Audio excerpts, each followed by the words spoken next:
Jazz and beyond. Where the standards are always hot. And the mood's just right. On 702 and CapeTalk. It is Jazz and Beyond. Welcome to the second hour where you come for the jazz and you stay for a good time. And of course on 702 and CapeTalk. And your engagement, as always, is welcome on 072-702-1702. If you're listening on 702 and it's 072-567-1567. And of course, you're hearing in the background the music of Branford Marsalis and his quartet. And of course, we have been graced with the release from one of the most illustrious members of the Marsalis family, Branford Marsalis. And they've come out with this absolutely elegant album, which the quartet expressed their own vision of the Kieth Jarretts recording of back in 1974 called Belonging. Quite a highly sophisticated, maybe we can say, interpretation of the music of Kieth Jarretts. In fact, they did all the songs on there. Branford Marsalis on the saxophone and pianist Joey Calderezzo, bassist Eric Revis, and drummer Justin Folker. And of course, I had a moment to chat with Branford Marsalis about this album.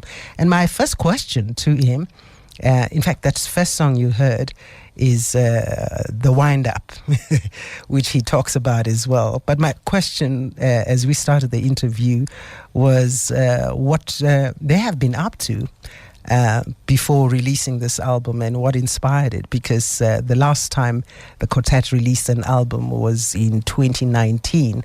So I wanted to know, what inspired the recording of Kieth Jarretts' work on this album called Belonging. The idea actually occurred when recording the prior record. We recorded one of the Kieth Jarretts songs, a song called The Wind Up, on our last record. And the bassist, Eric Revis, suggested that we record the entire record. And we all agreed that we should. And then the pandemic showed up and nobody was doing anything for a year and a half. And as we were coming out of the pandemic, I was hired to score two films. One was Ma Rainey's Black Bottom. Yeah. And the other was a movie called Rustin. And that and classical performances and trying to get the band back to where we were before we didn't work for a year and a half. It took us about 3 or 4 months just to I guess, find our groove, to return to that place where the ideas were free flowing. And then we were just touring a lot, and it just completely slipped my mind because I don't value recordings as much as other musicians tend to do, because the reality is that, non-popular music doesn't sell very well anywhere in the world. And the records are more sort of like an artistic statement as to your improvement or lack thereof. So there was no rush in my mind to make a record. And I was between labels, and my manager called me sometime in 2023 and said, I think we're going to sign with Blue Note. And I said, great. Or I think it was in 2024. And I said, great, that's a great idea. And then I continued to work. And then she called and said, well, they want a record. I said, oh, right. So we went in the studio, we talked, said, what do you want to do, guys? They said, man, let's just do the Kieth record. And I said, great. Awesome. And here we are. Ah, fantastic. Was Belonging the first album that you fell in love with where Kieth was concerned? Or had you heard, what else had you heard? I heard the Cone concerts, and I was never really a big fan of that record. Although people went crazy over it, I just didn't understand the appeal. Has that changed? I hope that has changed now. No, it has not changed. Because I'm more of a student than a fan. I don't accept, this record's great. No, I'm not really a fan of that. But he did a record. He recorded a record called Facing You that I think is absolutely sublime, and Belonging. It's great, and My Song is great, and was it Backhand? Then all these records he did with Dewey Redman and Paul Motion and Charlie Hayden. What they called the American Quartet, and all of that stuff is brilliant. And Kenny Kirkland, my good friend Kenny Kirkland, was the reason that I started really paying attention to Kieth, because we were having an argument about his music, and I stupidly used the record I didn't like as a metaphor and an excuse for not continuing to listen to other things. Mm. So we were on a plane, and Kenny simply put the headphones on my head. And as soon as I heard the sound, I went, wow, this is really good. So Kenny was laughing. I told you, you're so damn stubborn. You're so stubborn. And I really started to check the music out. And yeah, man, it's great. Fabulous. It's great. But now, even in I don't know if what you did with the album, you call it reinterpretation or reworking or re whatever phrases are used. I don't call it anything, really. I don't call it anything. This is like it's really funny when you think about the history of early jazz. Ella Fitzgerald does the Jerome Kern songbook, or they'll do Ella Fitzgerald and Louis Armstrong recorded Porgy and Bess, or Charlie Parker did a record called Bird with Strings. Those are all covers. It's the jazz musicians, the really great innovative musicians, created this music playing covers, and all of a sudden we shift to this thing where everybody's a composer, which is true. Everybody can be a composer, but everybody is not necessarily a good composer. So my focus was always on identifying songs that are good and playing them, whether they're mine or whether they are others. My identity isn't wrapped up in this idea that I write my own songs, because if I write my own songs and the songs aren't good, I mean, what's there to brag about? So I don't. It's just another project. This is something that we listened to collectively for decades, and we just wanted to record the songs because they're great songs, and they are great songs. Yeah. I mean, listening to the saxophone of Jan Gabarek on the album, were you focusing on his saxophone, or was it the whole album for you, and for the other, like Joey and Eric and Justin, for you guys to blend together? I'm just trying to imagine how you got together and look, let's do this album. This is how we'll do it. It's just like any. We know what we do. So it's just like any other song we play. We play the song, and then we interpret the song over time. Yeah. Or in this case, in the studio, we play it down once, we talk about it, and then we play it a second time and a third time, and then we're done. We're not going to play it more than 3 times. And if it's the song that we've already been touring, then we're only going to play it 2 times, because we should have it together. So there was never any discussions about how do I not play like Kieth, or how do I not play like Jan. Or we have this thing that we do, and we have very different cultural experiences than those guys did. Not necessarily Kieth Jarrett, but the Scandinavian guys. We have these, in New Orleans, we have these brass bands that I grew up with, and there's the music that is played in church in the United States that is very different than the music would be played in the church in Europe in the 1940s, when they were young and developing as musicians. Not now. It's just everything's different now. But in the 1940s, they would have heard sounds that are very different than the sounds we grew up with. So we bring all of those stylistic references from the other things we've learned into the music. So we're not trying to make a carbon copy interpretation of what those guys did, because that's not how we play anyway. So that was never a worry or a concern. Whatever we played, it would sound current because it's us. And so we don't have to worry. Some musicians are worried about that. So their idea of making the song their own is by changing the original chords or changing the meter of the song. I think most of that is foolishness. If you're going to play other people's music, then you should respect the music and play it the way it was written. Afternoon, this is Noti Dalish from East London. I'm listening to you. I thought you were gonna say Branford is gonna come to South Africa soon again. Talish, we'll find out in the conversation whether he's coming or not. And of course, we are in conversation with saxophonist Branford Marsalis. He's one of the foremost jazz artists of our time.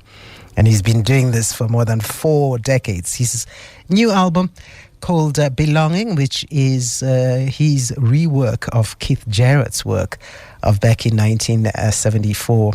And my next set of questions started off with the fact that, you were hearing that his bassist Eric Revis there doing a beautiful solo on that track. The track is Solstice, which is about 15 minutes long. So you really have to download or buy the album to get to hear the full music of Branford Marsalis and his quartet. So my next question started off with him and the band members in terms of because they are doing rework of Kieth Jarretts. Do any of them have favorite tracks of this album? Because they recorded the whole album, and this is what he had to say. I like how you say, the fact that you all collectively bringing in your different influences in your styles, and that is what we get to hear in the music and your interpretation of this of this album. Do you have a favorite or any of the other?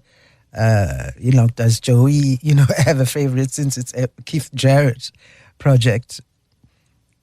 No, I don't think there's a favorite song, if that's what you mean. Yes, no, I don't that's think what that I mean. any of the guys. Yeah. I know that Eric doesn't like Spiral Dance very much, but we have to play it anyway. So I'm like, too bad for you. You're like the kid who hates broccoli and he sees broccoli on the plate. Oh, well, you're going to sit at the table until you finish it. No, we like the record. I mean, there's certain songs that we play in our traditional music sets because they are more effective within the entire construct of the show. Like, we don't just play this record, because some of the songs, the differences are quite subtle, and yes, I really like that song Solstice, and it's a song we would play. We're more likely to play that in Europe than we would in the United States. Tell me why. Except it's just the sound of the song, and I'm from here, and I have a sense of what people like. I mean, it depends on the venue. Like the larger the venue, the fewer jazz fans you'll find.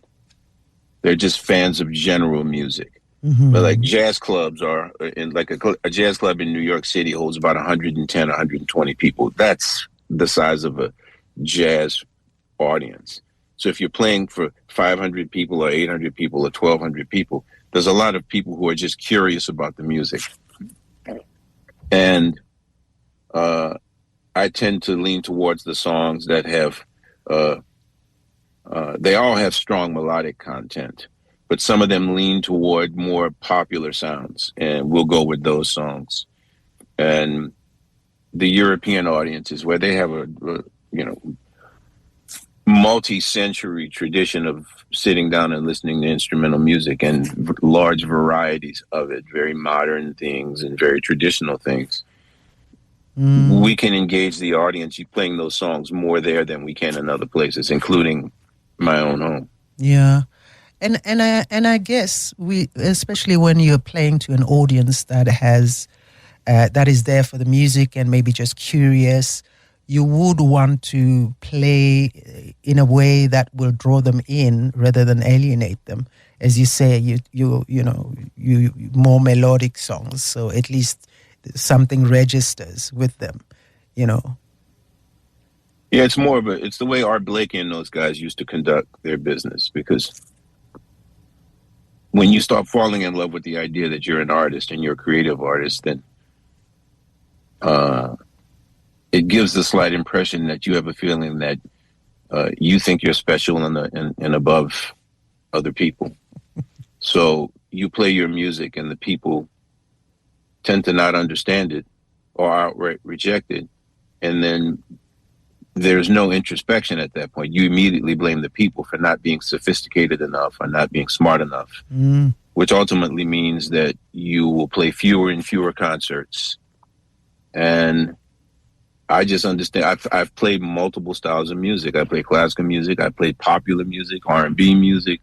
I play jazz, and it's all pretty much the same. What the general audience wants are songs with great melodies, and in a good beat, and a good strong pulse. And a lot of modern jazz musicians think that the most important part of a song is their solo. I disagree. I mean, the melody is the most important part of the song, and if you interpret the melody well and the song has a good beat, then the audience will tolerate your solo. But the focus should never be your perception of your own individual greatness. Which brings me actually to the fact that, April is the month of Jazz Appreciation Month. And this is a month when we're celebrating this art form and getting a lot of curious, maybe non-jazz listeners to explore this space. And I guess what you just said is something that some musicians can take note of, and that remember what I guess what's important is why you do what you do. I mean, it's some people who play jazz don't really like jazz that much. They like the concept of jazz as a vehicle by which they can show off what they think their talents are. But to have a genuine like for it, it seems to be not as many as I would have wanted it to be. But we do. We love it. We love playing it. Really, Branford? What makes you think there are jazz musicians who don't even love jazz, but it's just because it positions them somewhere in society? Well, you'd have to experience it in a different way. To play jazz well, you have to embrace the first 80 years of the music, which you are not naturally good at.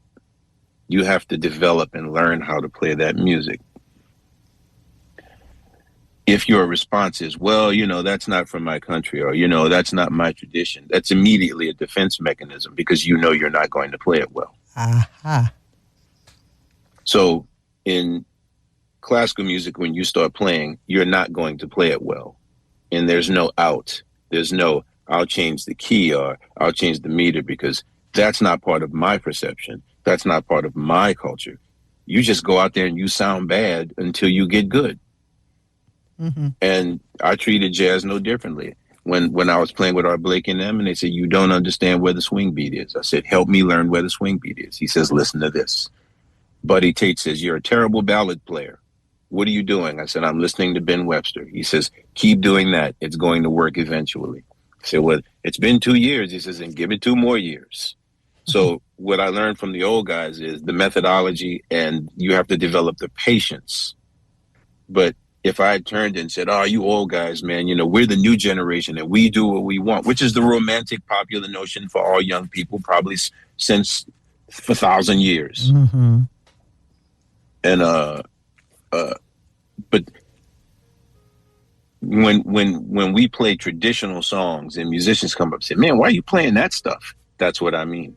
If you like the music, if you really like the music, you would play those songs that too, and appreciate it as well. As an audience, everybody's focused on everybody's focused on their innovation and their concept, and all of the writers in the United States. Well, what is your concept? I mean, man, my question is, can you actually play this stuff or not? And when I hear them play, I'm like, well, you sound great when you play your music. You sound like garbage when you play everything else. And that was me in my 20s. I know it from first. But the question is, when I heard it, I'm like, I have to learn how to play. And the other guys say, well, man, this is my thing. And if the people aren't smart enough to get it, well, that's just too bad. And that works too, because the people aren't coming. So it's too bad for you. It is Jazz and Beyond on 702 and CapeTalk. It's Nothemba with you, where you come for the jazz and you stay for a good time. And of course, we are in conversation with Branford Marsalis, talking about his latest project with his quartet, which is a reinterpretation of Kieth Jarretts' album that he came up with in '74. And you can actually hear the Kieth Jarrett in the music if you know the album, actually. And I did ask him also about, whether we should listen to the album first or, the Kieth Jarrett and then compare, and you can hear from his answers, this one doesn't take nonsense. Branford Marsalis. Well, our conversation continued, and I asked him about his approach on his solos when he performs his own compositions and when he performs other people's work. So when it comes to you, and how do you approach your solos, whether it's your music or anybody else's? I respond to the sound. Mm-hmm. That's it. I respond. I don't spend all my time worrying about what the chords are, because it's just like telling a story. Mm. It's just like telling a story. Like, the art of storytelling is the telling of the story. Not, a great story has to have several nouns and a gerund and a couple of, adverbs. And a great story just needs to be a great story. Yeah. So it is you telling a story that may have been told before. It's just that it's being told in your voice. Correct. Okay. That to me is what originality really is. To me, not trying to invent some system that no one can figure out, but you tell the same story that everybody else is told. You just tell it better. Yeah. So if anyone wants, or different, if anyone wants to, listen to the, original Kieth Jarrett's album, and then thereafter listen to Branford Marsalis and his quartet and try and compare the songs, what would you like to say to them? It's not a fair comparison, because we had 50 years to listen to them and to reimagine the music and incorporate other things.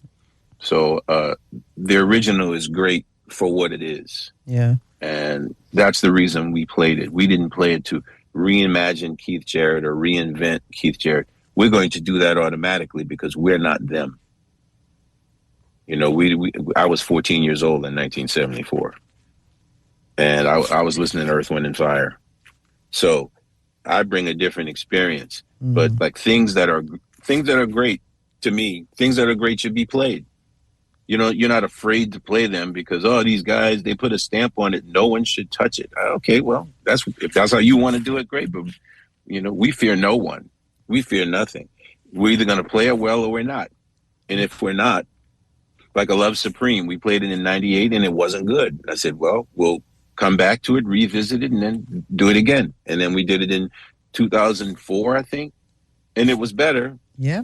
And I said, well, that's not great. And then we did it in 2010, and I went, oh, finally, it sounds good. I love that approach. Have you performed the new album? You're touring a lot lately. No, we don't perform the whole album. Okay. We may do it a couple of times if requested by some presenter, but generally speaking, like I told a writer, I said, most of the kids 20 years old that are playing jazz have never heard this record. The audience completely has never heard the record. Really? So, of course not. It's 51 years old. Who are you playing to? Okay. That is, It's 51 years old. If I came to the jazz festival in Johannesburg and played, the majority of the people in there will not have heard this record. I'm not so sure, but maybe, because I'm sure. I'm very sure about that. I guess the age group that would be the majority may not have heard it. Yes. I mean, no, you can look at what the record sales were for the record in 1974. It didn't sell big piles of copies. I mean, mostly what I'm getting from people is like, yeah, man, I never heard this record until you guys did that one. And I'm like, you should really check it out. It's great. Yeah. And another guy said, I was talking to a guy yesterday, and he says, I'd never heard of Kieth Jarrett until he sued Steely Dan for the song Gaucho. And then when he Yeah. found out about it, he said, well, let me go check this guy out. And he says, I listened to this guy. I listened to this one record, to this record, Belonging, for a year straight. But had he not read an article about a musician he had never heard of suing a band that he loved, he would never have known that Kieth was around. That's just what I mean. We live in a place where the people that like us, and there's value in that. But in the larger context of the billions of people in the world, man, they don't know this stuff. They never heard of it. They like what they like. And, if this gives us an opportunity to expose people to Kieth's music, great. That's awesome. Fantastic. Well, that My Song album is probably one that a lot of people, would probably know something about, because there's a lot of songs there with some beautiful melodies. So they could probably. I think they would love it if they heard it, but I feel safe in saying even that one. You play it on the radio, and they'll go, man, who's this? This is great. They won't call and say, wow, Kieth Jarrett, yeah, because you got to think about how it's 51 years ago when he made that, when we made this record. That's a long time. That's true. You have kids. My teenage daughters are talking to me about music, and I'm like, they don't know anybody. They don't know Jackie Wilson. They don't know James Brown, and I don't know if they're supposed to. They represent their generation. That's how things move forward. Yeah, it's up to musicians and people who love this stuff to explore the past, to use that information to make yourself better. I don't think it's incumbent upon audiences to become ethnomusicologists or musical historians. You like the thing that's in front of you. Yeah. And I guess you're saying that it's the musician's sort of responsibility to keep the legacy of all the stuff that the greats in the past have shared. The ones that want to do it, yes, and then there's others who could care less, and that's fine too. Yeah. And of course, that's Branford Marsalis in conversation with Jazz and Beyond. He's one of today's greatest ambassadors of jazz. And he's talking about how he fell in love with the album, the Kieth Jarrett album that Kieth Jarrett made in 1974 with his sidemen, all Scandinavian for that matter. This is the album called Belonging. And he's really taking the appreciation of Kieth Jarrett to the next level in his interpretation of the work. And this is how we wrapped up the conversation on the album Jazz and... I almost said Jazz and Beyond. Belonging is the name of the album. And I started off that conversation with the fact that he has now been... being included in the Blue Note label, and how that has changed for him as a jazz musician. Okay, so what's it like being on Blue Note now? Any difference? It's the same as everything else. The big difference is I did more interviews in the last 2 months than I did in the last 15 years. Wow. Because it's a jazz label. It's a label that has jazz networks. When you're on a label like Sony or Columbia, these are big companies, and they're trying to sell as many records as possible. And because they like you or respect you, they'll let you release a record on their label, but you are not going to get the lion's share of the marketing dollars because the return won't be big enough to satisfy their shareholders. I understand this as a business. It's not a personal thing. Yeah. And a company like Blue Note, which is a jazz label, then they can contribute resources to promotion of products. Sure. And it's not competing with pop stars because you can't compete with that. It's a business. I get it. True. All right. So when are we seeing you in South Africa again? I hope soon. We had a great time. I loved it. All right. Well, we'll keep our fingers crossed and hope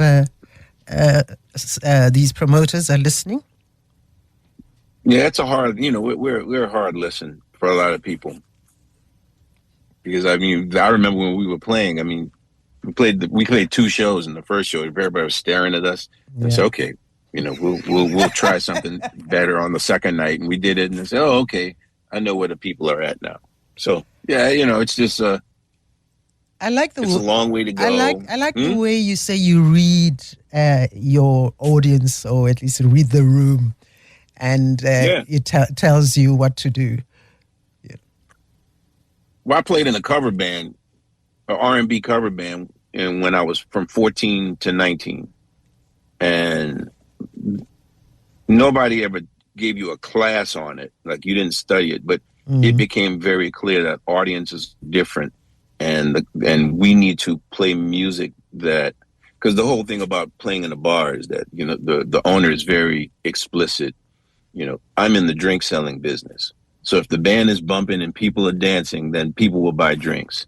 If the music is loud, then people will talk loud, they'll get thirsty and they'll buy drinks. If you can't make the people dance, I'm firing you. So you had to understand which audience you were playing for and what songs they wanted. When you find one that hits, you hit them with more things that sound like that. Yeah. So I've been doing that since I was a kid. A lot of musicians listen to this show, so I'm glad you're saying all those things. I think some are taking quite a number of notes, because you are obviously the foremost, one of the foremost jazz artists of our time. And, it is great for you to share all your knowledge and experience with us.